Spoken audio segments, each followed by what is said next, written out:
Goeiedag geliefdes.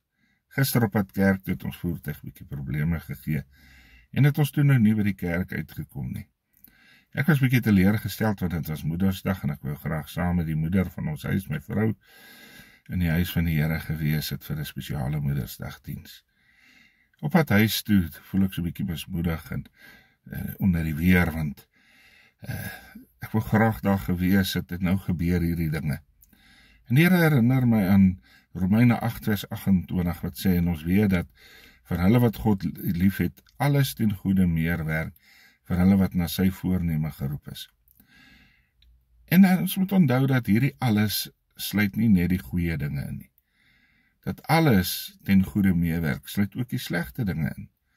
En ons moet God genoeg kan vertrou dat ons weet dat alles wat in my lewe gebeur, as kind van die Here, hy sê vir die wat na sy voorneme geroep is, vir die wat volgens sy voorneme lewe, alles gebeur ten goeie, vir die wat hom lief het. En daar ons moet onthou dat daardie alles sluit ook die slegte dinge in. Ons sien dalk nie alles wat goed is in die omstandighede, in die oomblik wanneer dit gebeur nie. Dan wonder ons wat goed kan hier uitkom. Baie keer gebeur dinge en dan dink ek, maar hoe kan dit tot my voordeel wees? Ek wil vir u sê dat ek het al geleer in my lewe, dat God is in beheer. En ek moet hom kan vertrou met my lewe. En ek moet kan vertrou dat hy in beheer is van alles.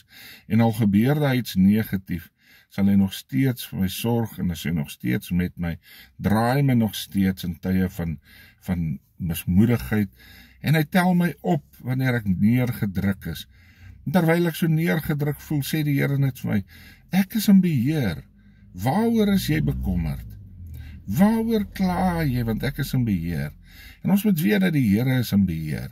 En as die Here in beheer is, dan gebeur alles ten goeie van my.